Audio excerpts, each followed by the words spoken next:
So, Renay, thank you so much for joining me on the 90 Days Later podcast. I don't often have guests on here, but I think you actually work in an area that is of huge interest to my clients and to the people who listen to this. So I really wanted to have you on today.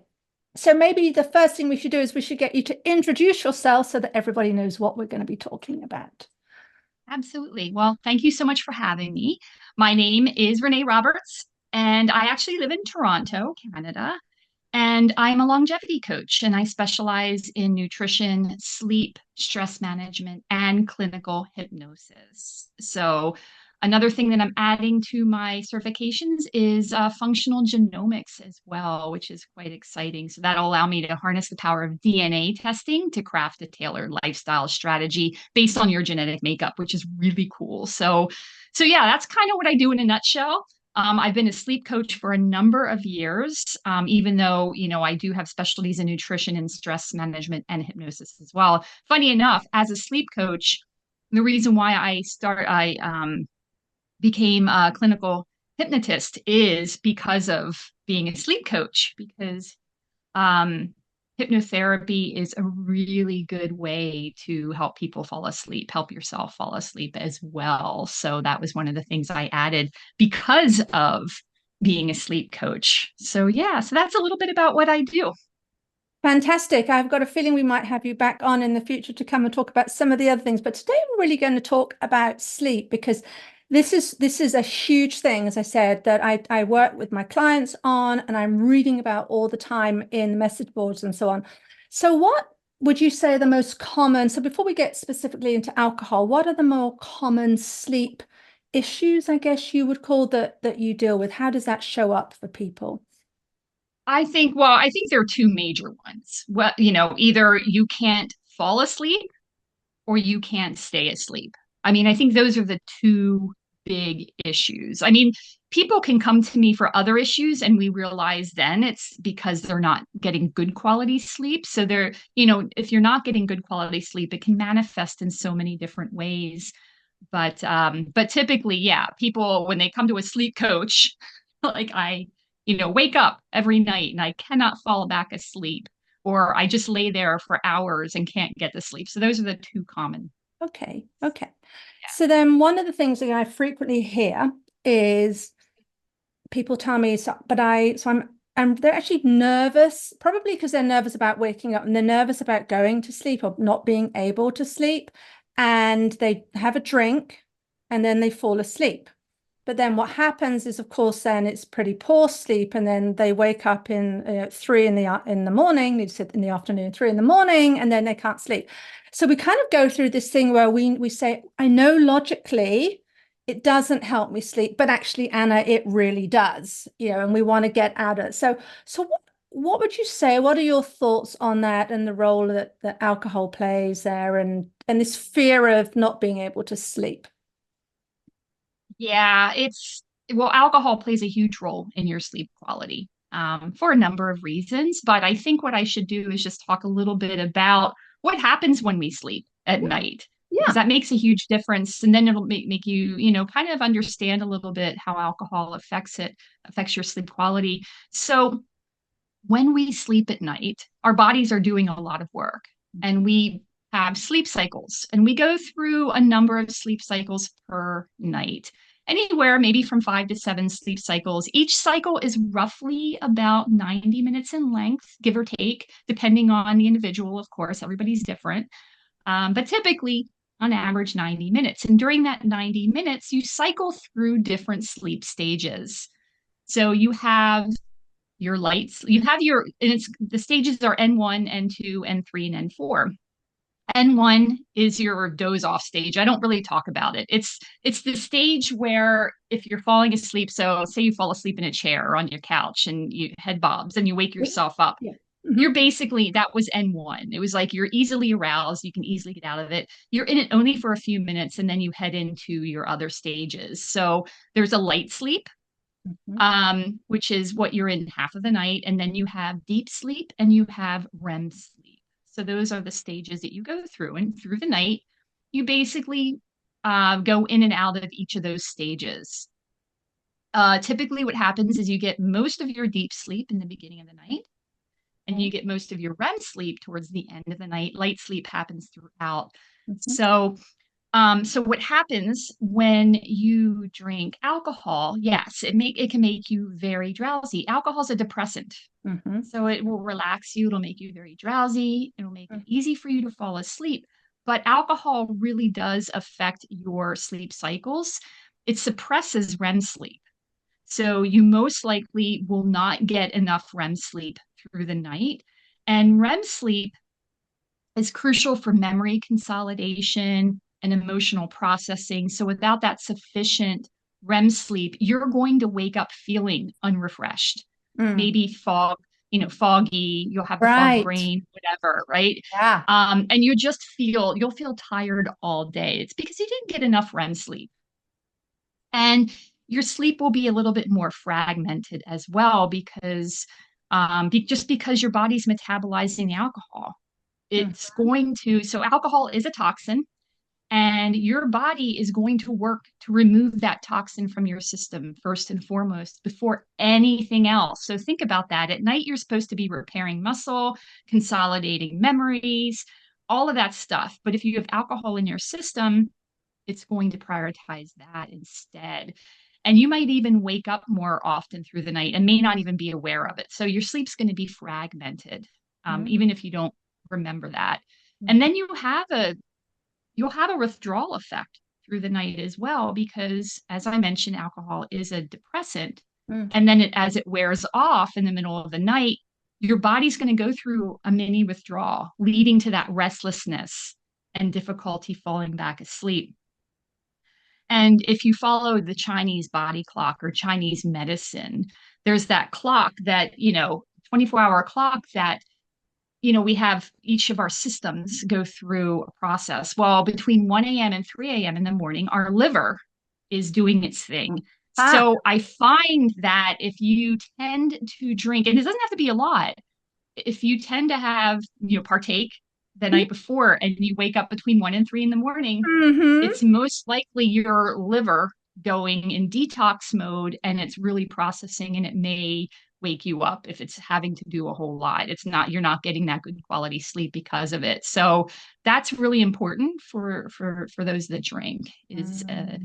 take note and see when you're waking up at night. And if it is between 1 and 3, it's probably because your body's trying to remove all the toxin from your system. Mm. So, and then it also increases your stress levels. So, when we're stressed, our cortisol, which is our stress hormone, it Okay. rises. Cortisol has an inverse relationship with melatonin, which is our sleep hormone. So if cortisol is high, melatonin is going to be low. Melatonin, you'll not be able to get those high melatonin levels if your stress levels are so high. And alcohol does keep our stress levels high. So it's quite interesting. I wear a Garmin watch, and look, I partake. I love my wine. I like beer and stuff. And I notice a huge difference in my data the next day. I cannot get my stress levels low enough if I have more than 1 or 2 glasses of wine or whatever. And I know that, and then I have to deal with it.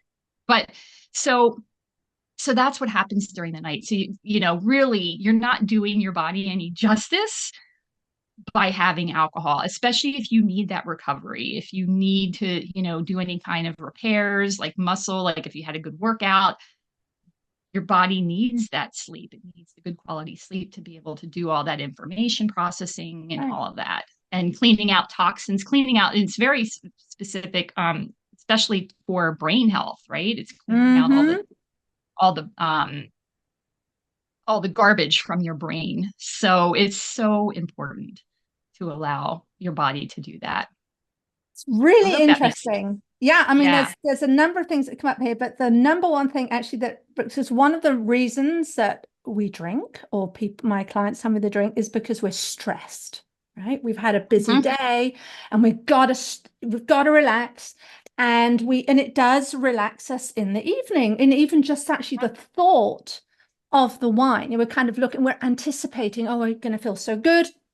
But what you're talking there about and I've never, this isn't something I think that comes up a lot, this idea that our bodies are stressed in the night because of the alcohol, because of the relationship with melatonin. I mean, just for people to think about that in terms of, when we are telling ourselves this is going to help me sleep, actually, we've just got to remember the melatonin. I mean, just that in and of itself, that's so fascinating. Yes. Yeah. And you may say to yourself, well, I'll just take melatonin. Yeah. And it doesn't work that way, unfortunately. I mean, our bodies, yes, you can give your body melatonin. But what happens is if you start taking melatonin on a regular basis, your body gets used to it and will require that amount. And then you'll need to take more and more. And so you're not doing your body justice. You really, really want to let your body do what it's meant to do Yeah. and generate melatonin on its own. Otherwise, yeah, So, and again, that's what happens with alcohol. We just have a bit, and then we have more, and then we have more, and then more. And this thing, exactly. Renee, you were talking about toxins, because I had heard, I think, in the weight loss area, I don't know if you know about this, maybe you can talk to this, that because, as you said, that it's going to work on the alcoholic toxin first. Is this why, if you're drinking, that it can be harder to lose weight because we're not, because when we are sleeping, we deal with that first, and then any of the processing of calories and everything in our body, I don't know if you're getting what I'm saying here, Yes, that actually then takes that second place to the alcohol. it does. I mean, I think what people don't realize is alcohol contains a lot of sugar. Yeah. So there are so many different levels on this question. I don't even know where to start, but if especially if you're trying to lose weight, number Mm. one, you're drinking any kind of alcohol, you got to remember that has calories. Mm-hmm. And it's not, they're not, even if you're drinking a light beer, I mean, it's still calories. Mm. And you have to, I mean, in the end, at the end of the day, it's calories in versus calories out. It's a little more complicated than that, but basically that's what it is. But if you are, you're doing the same thing as somebody eating, a couple pieces of pie or a pint of ice cream. You have all that sugar, and then you have to Right. worry about the insulin and the glucose and all that and blood sugar levels. And if you get on that roller coaster, you're not doing your body any justice as Right. well. Um, there's just so many things, and then you can develop insulin resistance because of all the sugar. So you really do have to be careful, and that all of that's going to affect your ability to lose weight if that's what you're trying to do. Right. So you just have to take that into consideration. I think that's one of the things that's you don't really think about, especially when you start drinking, because then you're like, ah, Exactly.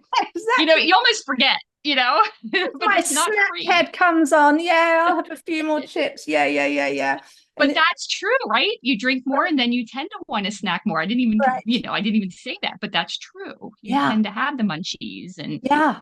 yeah. So it is, but yeah, but going back when you stress does affect how you lose weight as well. I Mm, mean, it's just mm, because your body is in when your cortisol levels are high, your body's in fight or flight mode right. at that point, Right. right? You're using, it's the parasympathetic versus the sympathetic nervous system.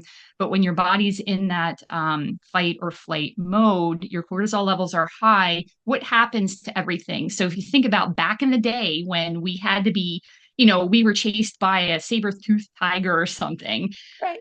we went into fight or flight mode. Well, that was important. But what it does is it turns off all non essential functions in Mm-hmm. our bodies. Digestion, all of that stuff gets put by the wayside. So our body stops really functioning and only prioritizing what we need to run away from the tiger or what we need Right. to do to get away.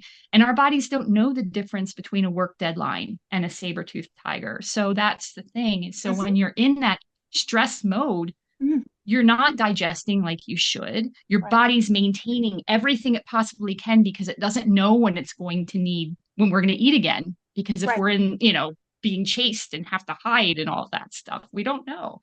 So, yeah, so that does play a huge role in losing weight as well. Totally Absolutely. fascinating how it's all connected. And then we get to the night and we're meant to be in this relaxation mode. And then we've got all these process going on and it's like, and there's only so many hours. So if somebody is sitting there and it's the evening and they're thinking, actually, I'm going to have a drink because it will help me sleep. I mean, I know all this other stuff, but right now, I'm just really nervous about not sleeping. What would you recommend people were to do?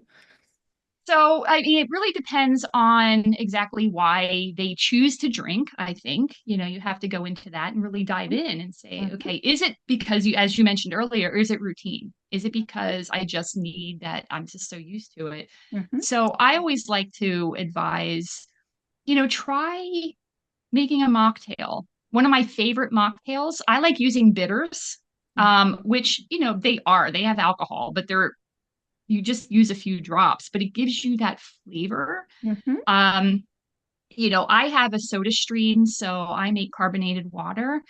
I add some bitters. I dehydrate lemons and limes and oranges. I throw them in, make it fancy. I actually add a little bit of kombucha as well mhm. to give it a Yep, color, yep, to give it more flavor. You can add fruit, you can add whatever, and make it fancy. Put it in a fancy glass, and it's like having a cocktail right. and it tastes like a cocktail, but you're not getting all that alcohol as well. Those Mhm, are, that's one of my favorite, especially in the summer when it's so nice mhm, and warm out. You can have that. If, sometimes tea helps as well, like a nice herbal tea.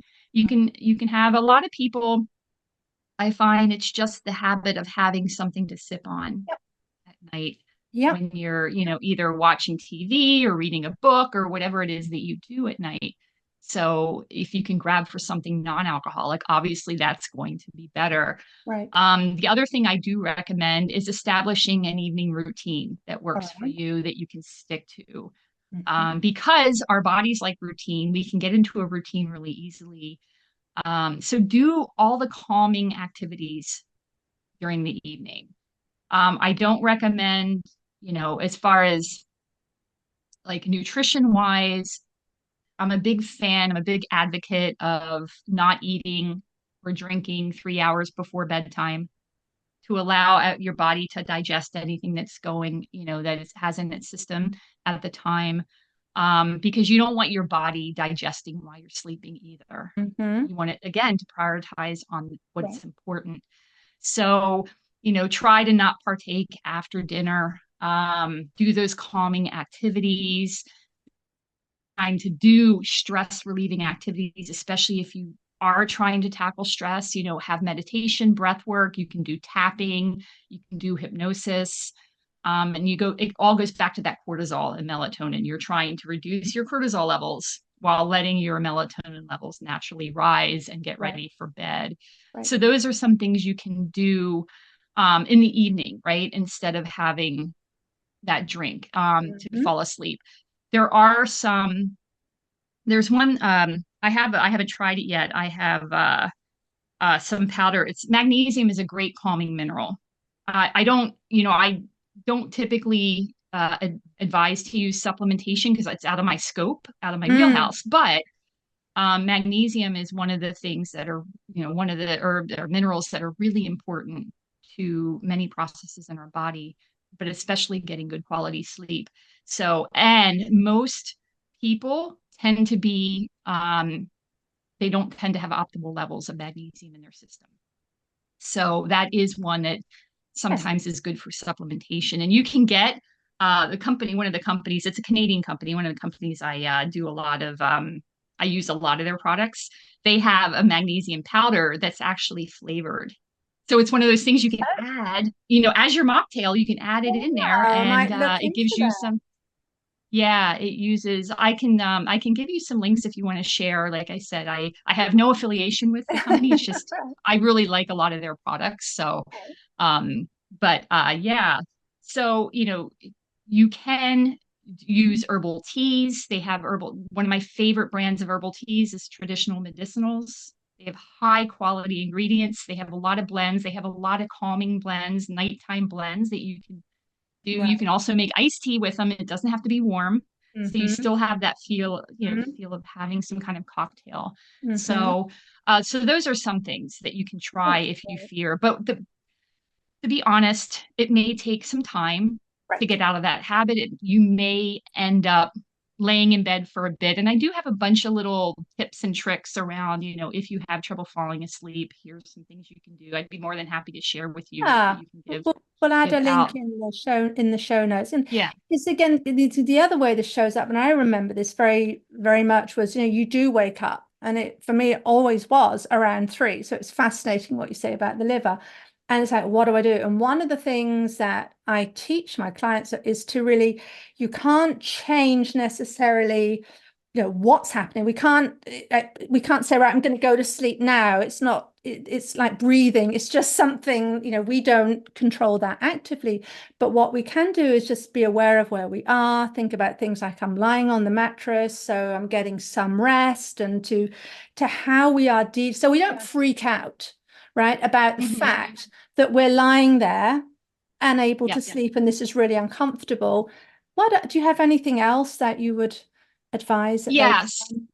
Yeah. And so one of the things that so especially if it sounds like monkey brain, that's what I call it, monkey brain, having that racing mind. Yes, Because if you start thinking about not being able to go to sleep or get back yes, to sleep, you're not going to get back to sleep because you're thinking about it and you're stressing yourself out.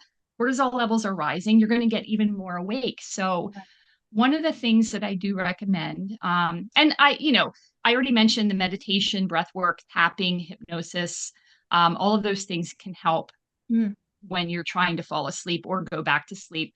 mm, Um, Another thing you can try is a brain dump. I always keep a book next to my bed mm. and I always like to write things down. So if you have that racing mind and you're thinking about 100 things, and maybe it's just that you're thinking about trying to sleep, but if you're thinking about different things, write them down. And that way it gets it out of your brain and onto paper. And that physical act of writing down really makes a difference. I Mm. don't recommend obviously typing it into a gadget, a phone, because Right. you want to stay away from blue light as much as possible because blue light simulates the sun. So if our body sees the blue light coming in, it's going to say, oh, it's time to wake up. It's sunny out. It's the morning. It's daytime. Why am I asleep? It's just going to make it even worse. So if you must get on a phone or your gadget, invest in blue light blocking glasses, at least to eliminate or lower the amount of blue light you're getting. Another thing you can try is a mind body scan. Mm. So that's basically you can start at the top of your head, and literally all you do is think about every part of your body, starting at the top of your head all the way down to your toes, and notice any sensations, whether there's tingling, soreness, any feelings. And you don't really do anything with them. You just acknowledge, you don't judge, you don't do anything, and you just go through. And what that does, first of all, as you're doing it, you can then say whatever part, if you feel tense, you can Right. then focus on relaxing that Mm. part. So if you have tenseness in your shoulders, and you can then focus there a little bit and focus on releasing them, or you're if have some pain or aches in your legs, you can focus on that point. But what it does as well is it forces your mind to focus on the task at hand, and you're Mm-hmm. not focusing on not being able to sleep. Right. That's what you want to do. Yes. So I find that works as well. I typically, when I do it, I never get to my toes. I usually fall asleep before I get there, which is fine. Another thing I always find is sleep stories, or any kind of story that's boring, something that's not going to be like exciting and you want to go to the next chapter. I find classic novels like, for some reason, Oliver Twist, I can't get through that story to save my life. So you can go on, Charles Dickens, find we a love you. But I know. But you know what it is? I find, especially those types of stories, is that they speak in that old formal, yeah, tongue, and don't even know what they're saying half the time. The sentence is like, a whole paragraph long, and love it's it. like, get to the point. But that's the whole point, is that you kind of tend to tune out and then you fall asleep. So, I mean, those are a couple of things. Another interesting thing, if you really have trouble, is get a hot compress Okay. and put it on your stomach with, just a warm, if you have, I use a rice sock. You can use anything that you can heat up and just place on your belly. And that actually induces sleep as well. It just Mm. makes it very calming. So that's something you can try as well. There's so many different things That's that you can fascinating. try. Yeah, but one thing I will recommend is if you wake up in the middle of the night Right. and you're not back to sleep within 20 to 30 minutes, get out of bed. Mm-hmm. Don't, don't turn on the lights. Try to keep, I'm a big fan of having night lights around so you don't have to turn on any lights. Go out into another room and do something unexciting, whether it's reading a physical book or doing even some stretching or meditation, anything that's going to be calming for you, do that. And then once you feel tired again, then go back into bed because you want to make sure your body, Mm-hmm. you associate the bed with sleep. You don't want to associate the bed with work or with having gadgets or anything like that. Intimacy and sleep are the only two things you should, really think about. So if you're laying there stressing out, you definitely don't want to be in the bed Right. because that's just going to associate a little bit Right. more. So those are some little tips and tricks that I do Fantastic. forward. Yeah, Yeah. and of course we talk on the podcast a lot about this idea of it's more in the case of triggers, but association is the same thing. Like I'm totally fine, and then I get into the kitchen, and all of a sudden I'm at the fridge. I wasn't thinking, and it's just because. And so I like that you want to not associate lying in your bed unable to sleep is the thing you do. And the thing, Renay, you talk about sleep stories. So interesting, one little story. So I was having trouble sleeping. This is way back when.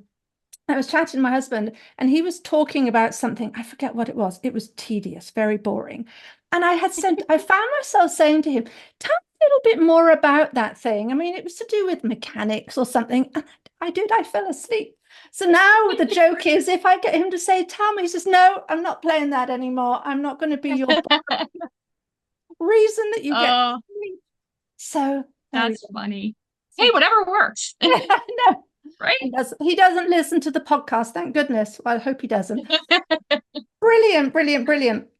So I think I guess the other question, just in case you've got any ideas on this, is let's say you do have some disturbed sleep, and one of the things then we worry about is the next day. Have you got any tips on handling the next day? And then again, because there could be that concern, is it going to happen again? Because typically what we do is say, I want to get an early night in, and then if the early night feels then stressful in that Yeah. whole cycle. Yeah. One thing I didn't talk about, and I should have said, the first thing when I work with somebody on sleep issues is number one, be consistent with your bedtime and your wake Mm. time. That's the number one thing. I think that's very, very important. Even on the weekends and everything, if you can, try to stick close to that schedule. So if you find that you had a rough night, maybe you sleep in a little bit because you're trying to catch up, that happens and that's okay. But I will recommend you get back to your schedule as soon as possible. If you are not one to take naps during the day, don't take a nap. Don't do it. Try to stay up for the whole day. And really try to go to bed at the same time. Mm. Don't try to catch up on sleep Right. because what's going to happen is that it's really easy to just shift your schedule and then you're going to bed earlier and then you're waking up earlier or you're trying to sleep longer and your body's not used to sleeping longer. So it really is important to really kind of pick a bedtime and stick to it, close to it as possible, and try to stay awake as during the day. Another thing during the day, eat healthy. Hmm. When our bodies are tired, they want energy. So our bodies are going to crave carbohydrates because that's what the easiest thing for our bodies to burn is carbohydrates. Hmm. So we're going to be craving those carbohydrates. And typically when we're tired and we don't feel like doing anything, we're going to want the bad carbohydrates. We're going to want the things that easily get converted into sugar right Hmm. away. I would recommend sticking with a healthy diet. Get the complex carbohydrates, get your vegetables in, try to stay away from the simple carbohydrates. And make sure if you have to snack through the day, make sure you're getting your fiber, your fat, your protein, all of that. Try to stay away from just sugar, even fruit. Like I'm not a big fan of naked carbohydrates. I always like to have something, if you have an apple, have it with some nut butter. or some seeds or whatever, nuts, because that will help maintain your blood sugar levels through the day. And you won't go on that blood sugar roller coaster, which you don't want, because then you're going to get excited, then you're going to get dropped and get really tired again. So, and then if you do have to nap, Mm. try to do it earlier in the day. Don't nap too late, because that's going to affect your nighttime Mhm. schedule. And that's what we're Mhm. trying to, Mhm. to avoid. Now, there's a whole thing around napping. If you're going to nap, if it goes back to the sleep cycles. If you're going to nap, try to keep it to about 20 minutes, 30 minutes max, because if not, you're starting to enter a whole sleep cycle. And so if you feel that you need to sleep longer, then do a whole sleep cycle. Do that 90 minutes. Because what will happen is if you decide to take a nap and you wake up an hour later, you're going to feel really groggy. It's because Right. you didn't complete a whole sleep cycle. Huh. So if you do the 20-minute nap, or they call the power nap, it's because you really haven't entered the sleep cycle. You're just getting a light sleep. You haven't gone into deep or REM sleep. So, and that's the most refreshing one. So either do the 20 minutes or do 90. Pick Yes. one. But again, don't do it later in the day. I mean, you can do a 20-minute probably a little bit later in the day, but definitely don't try to have a whole sleep cycle, That's in so the late interesting. afternoon, evening. Yeah, you say that because just actually this morning I think it was 5:30. I woke up and I think, okay, I'm going to sleep for a bit longer. And I didn't do, I've just been calculating, I didn't do a full Yep. 90 minutes. And I was really tired. And I thought, but I've had, X number of hours sleep. I should be fine. Ha, now I know why. Yeah. And it's funny because now I've trained myself that if I wake up early, so like this morning, I woke up at 4 a.m. Mm. Like, oh, I can get another sleep cycle in. So I'm going to go back to sleep, because I typically I try to wake around 5:30. But so I'm like, perfect. I woke up at 4. That's not a problem at all. I'll just get another cycle in. But yeah, if you have to wake up at 5, then it's like you may be a little groggy when you wake up. Just, Yeah. So I'm going to yeah. think in terms of sleep cycles now. So if I wake up early, Yes. do I have time? That is such a good tip. That's just nothing to do with Yep. alcohol, but it's such a good tip. Well, Fantastic. and that's a good, yeah, and it's a good tip too if you're trying to figure out when to go to bed and when to wake up. Think of sleep cycles, Mm. like calculate how many sleep cycles you want, and then figure out your start and end time that way. That way, you're getting full sleep cycles in, or roughly. I mean, Mhm. yeah. Yep. It's what strikes me in this whole conversation, talking about nutrition and thinking about sleep cycles, and it's a lot of what I talk about with my clients is just looking after yourself during the day, so that when the evening strikes, because the alcohol thing is in the evening largely, the weekends it might be at lunchtime too, but if we are generally looking after ourselves, we are not going to then be so full of need to feel good, feel rested, feel better, feel good. I mean, however that shows up for ourselves. And if we're doing the same thing with the sleep and we're doing the same thing with the nutrition, as you're talking about, and just some of these routines, that is going to enhance our ability to have a restful evening, so that if we are in the habit of going for the alcohol, I mean, there are things that I teach to stop that, but we're going to give ourselves a better chance of success, I think is what I've taken here. Yeah. Fascinating. That's so good. Renay, I'm so grateful. Is there anything you want to tell me that I haven't asked that you think, oh my gosh, they really need to know this?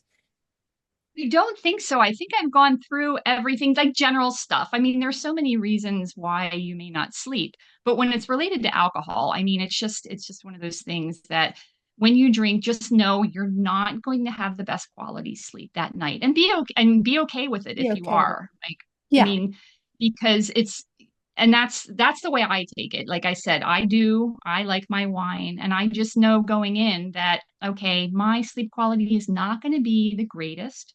um, One thing I didn't mention is that if you are concerned about your sleep quality and you do want to have a drink of wine or beer or whatever it is, do it as early as possible in the evening. mm, So your body can actually metabolize it before you go to bed. right, right, So that way it won't affect your sleep quality as nearly as much as if right. you're drinking all the way up until bedtime. Right. Because funny you said, because I was in Spain a couple of months ago, and oh my word, the restaurants there don't open, some of them until about 10 in the evening. So it's like, I think they'll be going to bed till 3 in the Bedtime. morning. I know. It's like, I'm in bed already. Now it's time to go out to dinner. We were always getting the early, how early do you open? We need the earliest table possible. Okay, but I digress. Renay, thank you so much. It's been such fun having you here. I know it's wonderful what you do in the area of sleep. We'll put your details in the show notes. If anybody wants to go ahead and contact you, they can.